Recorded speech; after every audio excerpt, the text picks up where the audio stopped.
Hello, hello, hello. Welcome to Audiotree Live, where you discover your next favorite band. My name is FINGY. Today is November 4th, 2025, and today we have Theo Lawrence in the studio.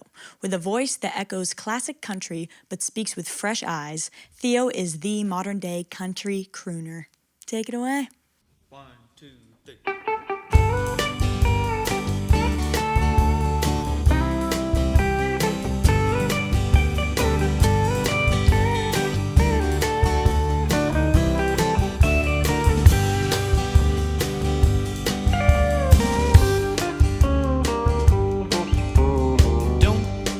Pick up strangers on the road. As a little boy I was told, but I could never ever listen. I was en route to Monterey, and she was heading the same way, all aboard my Silverado. She was a California poppy of the PCH, blooming on the roadside, hitching and a thumbing and a bumming a ride, and a golden ray of sunshine.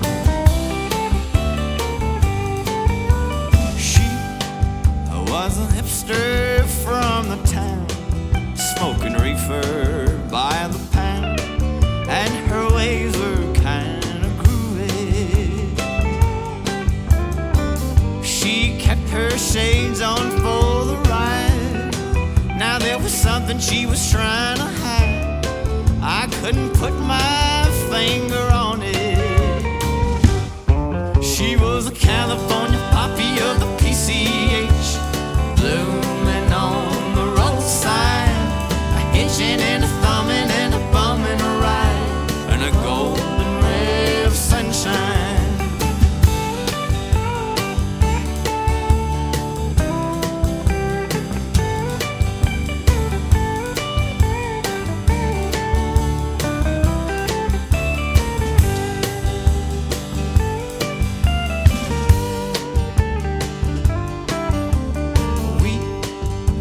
Stop at a service station for a little bit of relaxation and a little bit of gasoline. She stole my keys and then she rode away, and for the gas I had to pay, so I wrote this little song about it. It's called the California Poppy of the PCH, blooming on the roadside, a hitching and a thumbing and a bumming a ride, and a golden ray of sunshine is the California poppy of the PCH, blooming on the roadside, a hitching, a thumbing and a bumming a ride, and a golden ray of sunshine, and a golden ray of sunshine.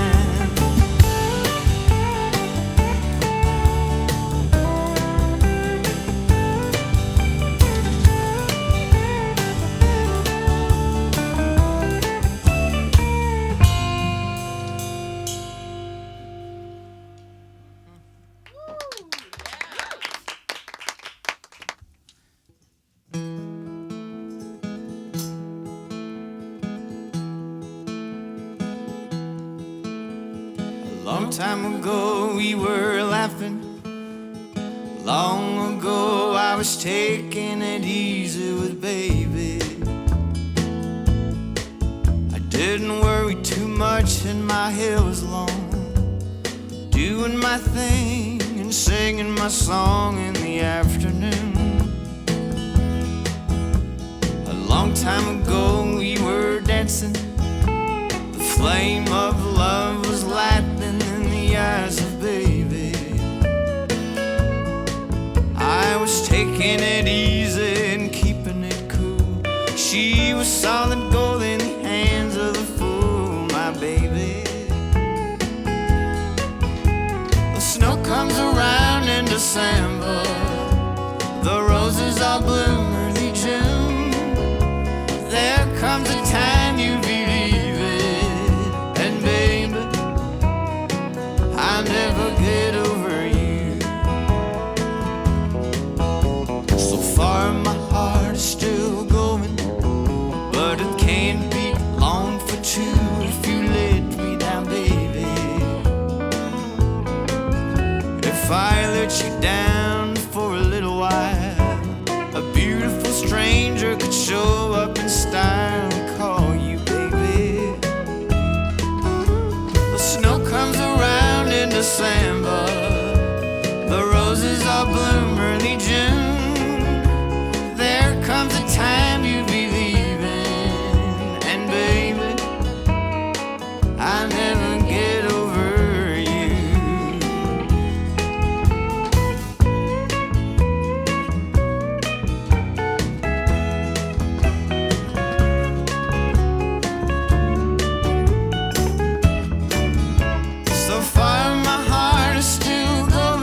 guys, we want to share something interesting with you about our channel. Over 80% of you who are watching this video right now are not subscribed.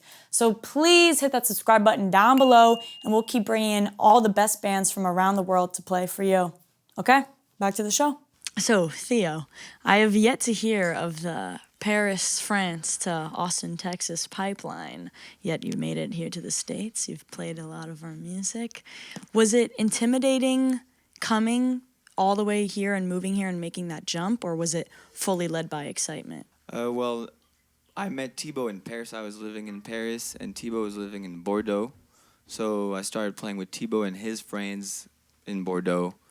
And I moved down there, and we had a band together. And Thibaut had been going to Austin, Texas for a few years, just kind of like soaking up in the scene and meeting the musicians and everything. And he told me like, man, we should go there and see what it's about. So we went, and we made a lot of friends, and it felt like it was just like the perfect scene for our music.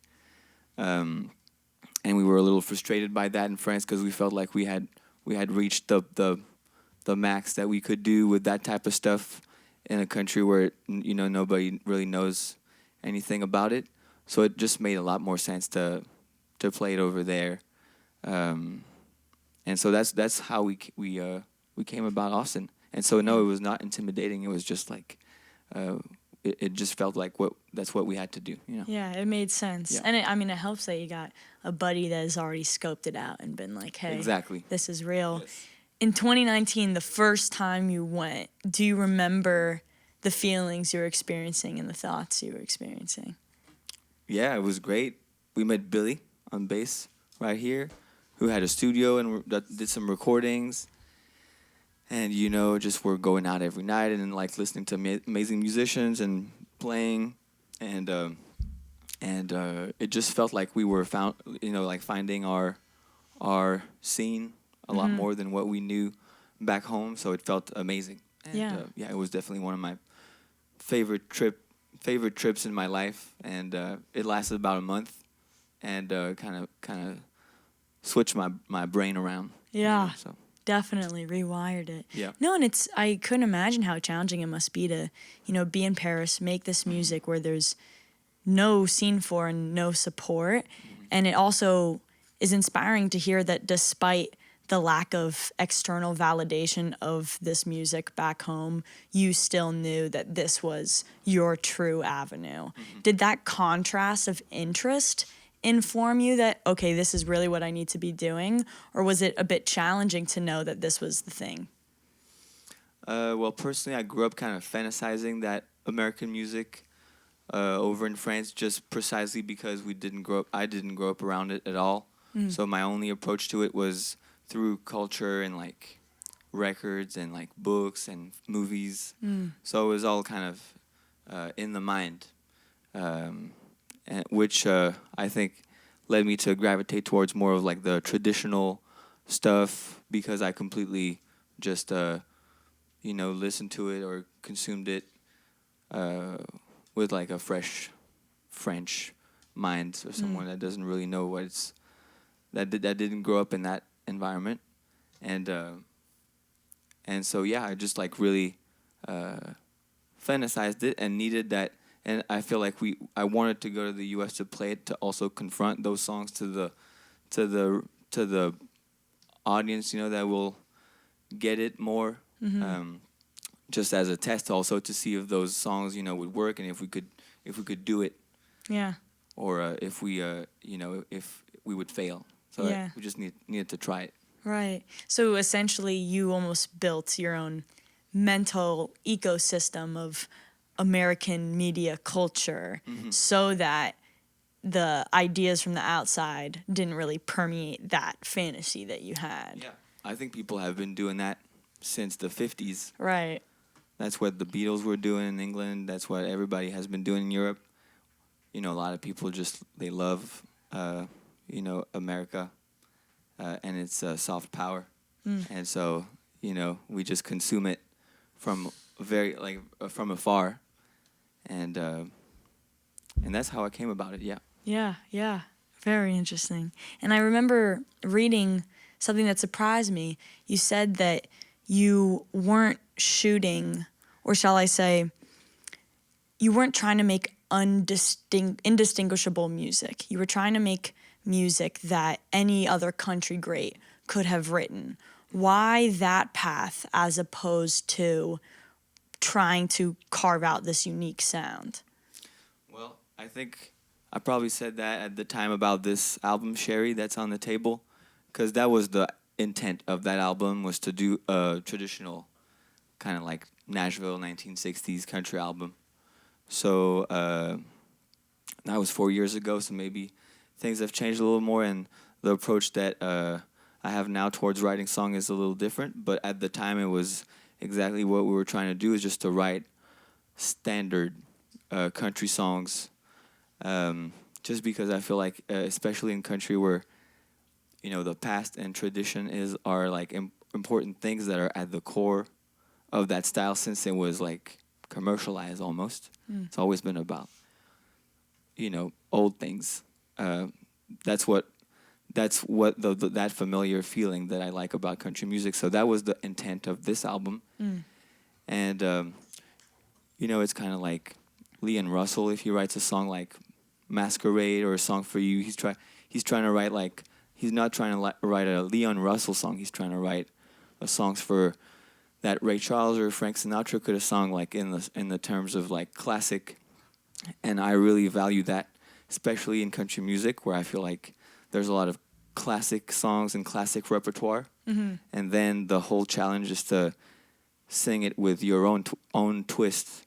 So like that's exactly what all the singers I like Jerry Lee Lewis, you know, or Jimmy Rogers, they're like stylists, but they sing the same song. So you can like sing the green, green grass of home, and you can sing it, you know, like soul style like Joe Tex, or you can sing it, you know, pure country style. But it's the same song, just because, yeah, there's only so much you can do with country songs. They have to sound a certain way in my mind, and it revolves a lot around the same chords, and it's more about like how you're going to tell the story and how you're going to sing the melody that's been sung many times before.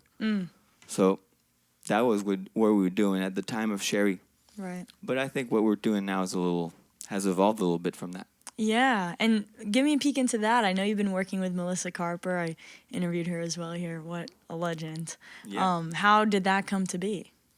I met Melissa when we moved to Austin, and I was familiar with her music, and I was like really liking her records already when I was in France. And so I met her in the bars of Austin, and we would go to the same places. And I had this song called Supermarket Flowers that I had written. That was kind of like just for fun. It's not something that I would sing personally because it was jazzier, I guess. But I thought that it would probably fit her style. So I walked up to her and I was like, I got this song that maybe, you know, you would be interested, or we could finish it together or something. It was just an excuse, I think, to kickstart a conversation. Yeah. And then we got to writing a song together, and then another one, and then it just turned into like, if we're gonna do this, let's do a whole album, like a duet style album. Yeah. And that's what we did pretty quickly, and then we went to Nashville and recorded it, and yeah, it's coming out. Beautiful. Yeah, Okay. It's all songs that we wrote together. Oh, that's lovely. And with all of this, you know, making this literal leap, and clearly you're a scholar when it comes to these things. What is the long-term goal? Are you shooting for Hall of Fame? Are you trying to make music with no expectations as to how it's received? No, I think we'll just keep trying. Just keep trying to make better records and write a better song every time we try. Yeah. That's kind of my goal. Yeah, and see where it lands. Yeah. And we're happy no matter what. Beautiful. Well, you think we could play a little more? Yeah. 1, 2, 1, 2, 3, 4.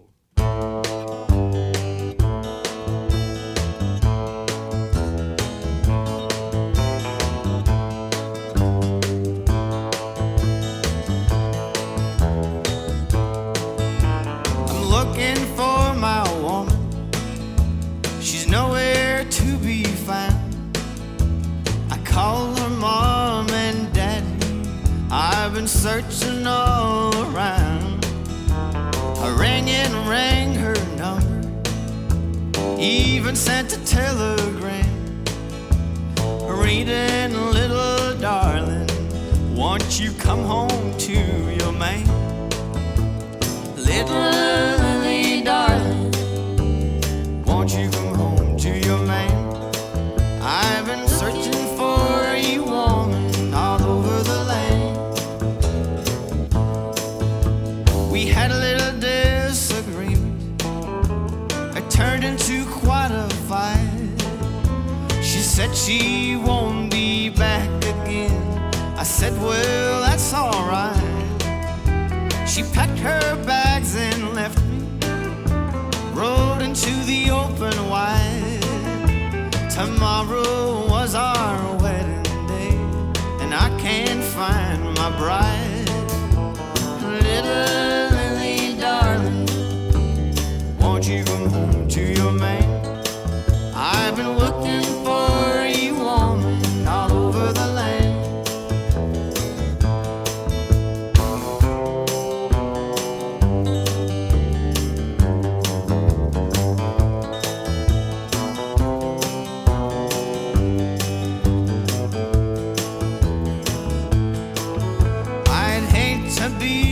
Stranger who finds her before I do.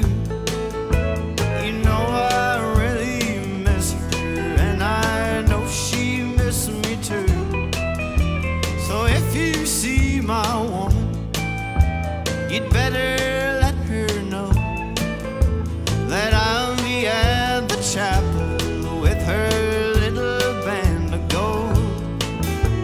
Little Lily, darling, won't you come home to your man? I've been looking for you, woman, all over the land. Yes, little Lily, darling, won't you come home to your man? I've been looking for you, woman, all over the land.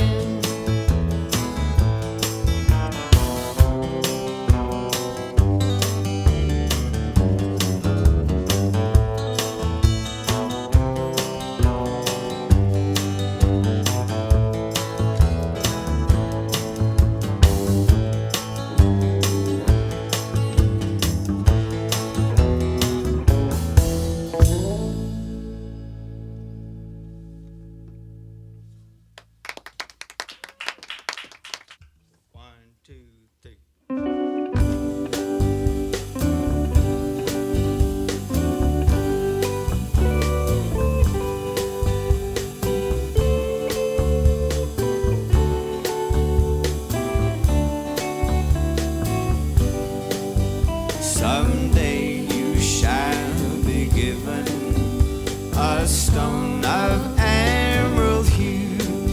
Someday we shall be wedded. You do, you do, you do. I'll sleep into a meadow of knee-high grass with you. Your breast will be my pillow.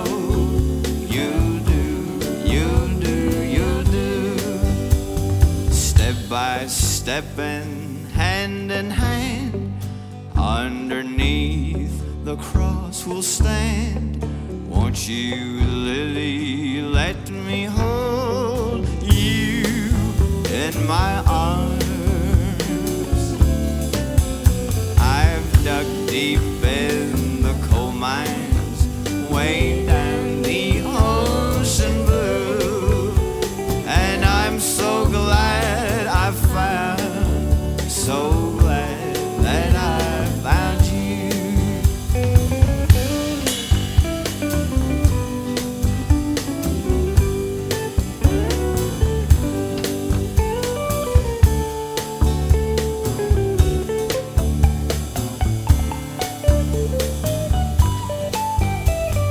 Never would I walk the aisle if it wasn't for your smile.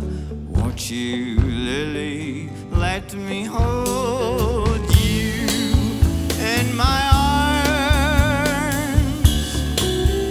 If you want me forever, I'll pledge allegiance to say these words a million.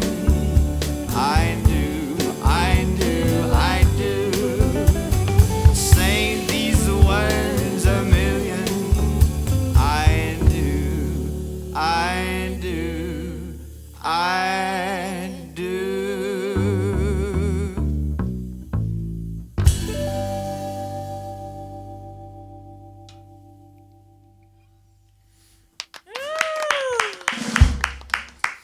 Thank you so much, Theo. That was lovely. Thank you for having us. Of course, of course. Thank you to our crew for capturing this. We can't do it without you. And thank you for watching. If you have made it to the end of this video, we'd be very appreciative if you would subscribe to our YouTube channel. But regardless, my name is Fingy. Thank you so much for watching, and we'll catch you next time. Peace. All right, so you guys want to do it for real now?